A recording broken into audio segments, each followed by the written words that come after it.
چیزیں اللہ نے فرض کی ہیں، واجب کی ہیں، ان کی پابندی۔ قرآن مجید میں ایمان کے بعد جگہ جگہ عامل صالحات کا تذکرہ ملے گا۔ اور تیسری چیز ہے معاملات، حقوق العباد۔ اگر کوئی شخص عقائد بھی درست رکھتا ہے، عبادات بھی بجا لاتا ہے، لیکن وہ معاملات میں صحیح نہیں، حقوق العباد کا خیال نہیں کرتا، تو حدیث کی روح سے ایسا شخص جنت کے اندر نہیں جائے گا۔ شرک سب سے بڑا گناہ ہے۔ سب سے بڑا گناہ کیا؟ لیکن شرک توبہ سے معاف ہو جاتا ہے۔ ایک مشرک جب سچی توبہ کرتا ہے تو اس کی نئی زندگی شروع ہوتی ہے۔ تو شرک سب سے بڑا گناہ ہونے کے باوجود وہ توبہ سے معاف ہو جاتا ہے، لیکن کسی بندے کا مارا ہوا حق یہ توبہ سے بھی معاف نہیں ہوتا جب تک اس بندے سے معافی نہ مانگے۔ تو حقوق العباد کا مسئلہ جتنا حساس مسئلہ ہے، اتنے میں اس مسئلے سے بے خبر ہے۔ اور پھر یہ موضوع بڑا وسیع موضوع ہے۔ عامت المسلمین کے حقوق ہیں، ذمیوں کے حقوق ہیں، ماں باپ کے حقوق ہیں، اولاد کے حقوق ہیں، بیوی بچوں کے حقوق ہیں، ہمسایوں کے حقوق ہیں، مسافروں کے حقوق ہیں، امام و خطیب کے حقوق ہیں، مفتیوں کے حقوق ہیں۔ یہ ایک لمبا موضوع ہے، لیکن حقوق العباد میں جو مقدم حق ہے وہ ذوی القربیٰ کا ہے، اور ذوی القربیٰ سے جو مقدم حق ہے وہ جو خونی رشتہ رکھتے ہیں ان کا ہے، اور خون کے رشتوں میں جو مقدم حق ہے وہ ماں باپ کا ہے۔ اللہ تعالیٰ نے قرآن مجید میں ایک سے زائد مقامات پہ جہاں اپنی عبادت کا تذکرہ کیا، ساتھ ہی متصل والدین کے ساتھ حسن سلوک کرنے کا حکم ارشاد فرمایا۔ کہیں فرمایا قضى ربك الا تعبدوا الا اياه وبالوالدين احسانا۔ کہیں فرمایا واعبدوا الله ولا تشركوا به شيئا وبالوالدين احسانا۔ اللہ کی عبادت کرو، اس کے ساتھ کسی کو شریک نہ ٹھہراؤ، اور والدین کے ساتھ اس میں سلوک کرو۔ امام راضی لکھتے ہیں کہ انسان کی تخلیق کا سبب حقیقت تعالیٰ ہے اور سبب ظاہر ماں باپ، اس لیے جہاں اپنی عبادت کا تذکرہ کیا، ساتھ ہی متصل والدین کے ساتھ اس نے سلوک کرنے کا حکم ارشاد کیا۔ میرے حضور کی بارگاہ میں ایک صحابی آئے اور عرض کی یا رسول اللہ حسن سلوک کا زیادہ حقدار کون ہے؟ قال امک، فرمایا تیری والدہ۔ قال ثم من، پھر کون؟ قال امک۔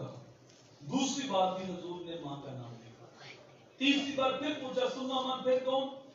قال امک۔ تیسری بار بھی حضور نے ماں کے نام لیا۔ چوتھی بار صحابی پھر پوچھتے ثم من، پھر کون؟ قال ابوک، فرمایا تیرا باپ۔ تین مرتبہ ماں کا نام لیا اور چوتھی مرتبہ باپ کا نام لیا۔ علماء فرماتے ہیں اشارہ اس بات کی طرف ہے کہ ماں بچے کی پیدائش اور تربیت میں تین اضافی مشقتیں اٹھاتی تھی۔ باپ نے ایک مشقت اٹھائی، اس کی تربیت کی، تو ساتھ ماں بھی شامل تھی، لیکن ماں نے تین اضافی مشقتیں اٹھائی۔ پہلی مشقت عند الحمل، حمل کی صورت میں 9 ماہ تک بوجھ اٹھایا۔ دوسری مشقت عند الولادت، جب بچہ پیدا ہوا، اور وہ جو مشقت ہے ایک ماں ہی جانتی ہے یا اللہ کی ذات جانتی ہے۔ اندازہ ایک حدیث سے ہو سکتا ہے کہ ایک صحابی کہتے ہیں آقا میں نے اپنی ماں کو کندھوں پہ اٹھایا ہے اور 6 میل تک لے کے گیا ہوں، اور پتھر اتنا گرم تھا اگر اس کے اوپر گوشت کا ٹکڑا رکھا جائے تو جل کے کباب بن جائے۔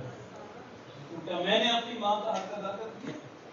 میرے حضور نے فرمایا خدا کے بندے، جب تو پیدا ہوا تھا اس وقت جو درد کے جھٹکے تیری ماں نے سہے تھے، ابھی تو ایک جھٹکے کا حق ادا نہیں ہوا۔ تو دوسری تکلیف ماں وہ برداشت کرتی ہے، اور تیسری تکلیف 2 سال تک اسے اپنا دودھ پلاتی ہے۔ اس لیے ماں کا حق 3 بار اور باپ کا حق بولیے۔ علماء نے ضابطہ یہ مقرر کیا ہے کہ اولاد کو چاہیے خدمت میں ماں کو ترجیح دیں اور حکم میں باپ کو ترجیح دیں۔ باہر سے کوئی چیز لے گئے تو پہلے ماں کو پیش کریں، پاؤں دبانے تو پہلے ماں کے دبائیں۔ لیکن گھر میں کوئی بات ہوگی، ماں کہتی ایسے کرنا ہے، باپ کہتا ہے ایسے کرنا ہے، اب دونوں کی باتیں مختلف ہیں، کس کی بات مانی؟ اس میں باپ کی بات. الرجال قوامون علی النساء، گھر کا حکم ماں نہیں، گھر کا حکم باپ ہے. تو خدمت میں ماں کو ترجیح دی جائے اور حکم میں باپ کو ترجیح دی جائے. ویسے ماں باپ کو چاہیے کہ اولاد کو ایسی مشقت میں نہ ڈالیں. ایک محدث کہتے ہیں 30 سال ہو گئے ہیں میں نے اپنی اولاد کو کبھی کو حکم نہیں دیا، اس ڈر سے کہیں وہ میری نافرمانی کر کے اللہ کی رحمتوں سے محروم نہ ہو جائے. تو ماں باپ راضی نہ ہو تو عرش کا رحمان کبھی بھی راضی نہیں ہوتا.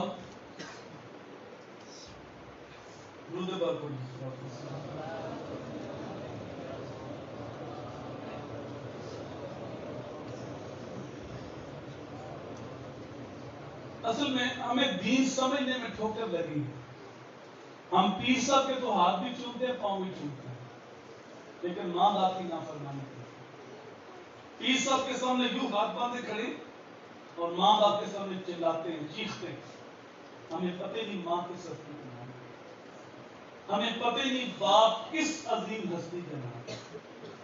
میں یہ نہیں کہتا کہ آپ بزرگان دین کا ادب نہ کریں.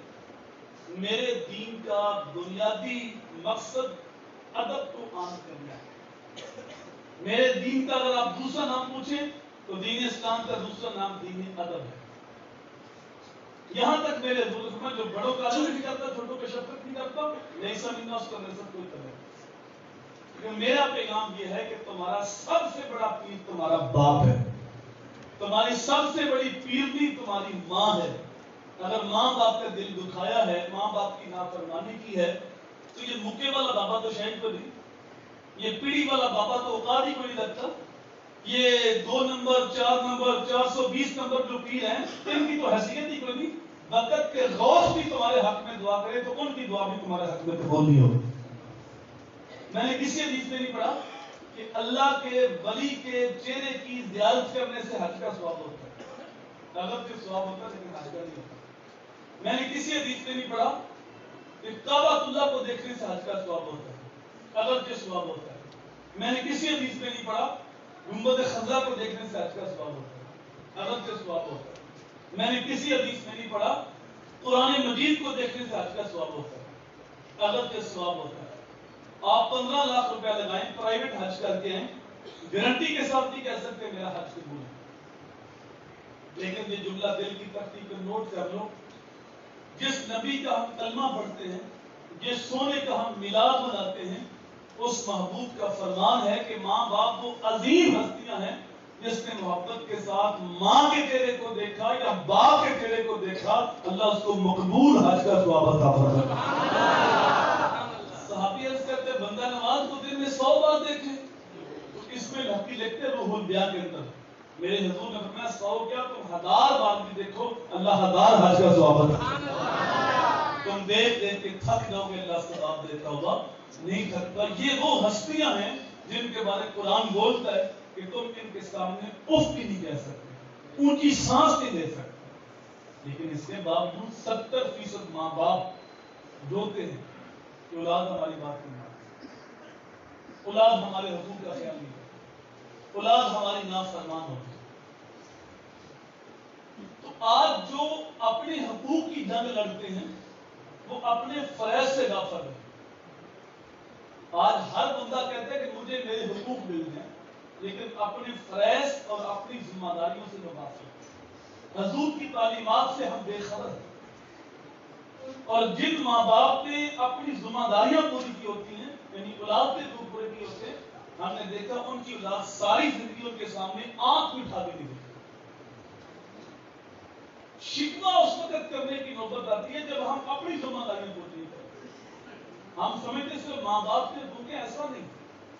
جس طرح ماں باپ کے حقوق ہیں اس طرح اولاد کے بھی ہیں. ماں باپ کے حقوق شروع ہوتے ہیں جب اولاد بالغ ہو جاتی ہے تو مکلف ہوئی اولاد کے ذمے ماں باپ کے حقوق آ گئے. لیکن اولاد کے حقوق علماء فرماتے ہیں اولاد کا ایک حق ان کے پیدا ہونے سے بھی پہلے مجھے توجہ چاہیے آپ کو، اور وہ یہ ان کے لیے اچھی ماں کا انتخاب کیا جائے، کیونکہ بچے کے لیے جو پہلی دستگاہ ہے وہ ماں کی ہے۔ ماں مائی راستی ہو تو بیٹا فرید بنتا ہے، ماں ام الخیر ہو تو بیٹا غوث اعظم بنتا ہے، اور جب ماں فاطمہ ہو تو بیٹا حسین بنتا ہے۔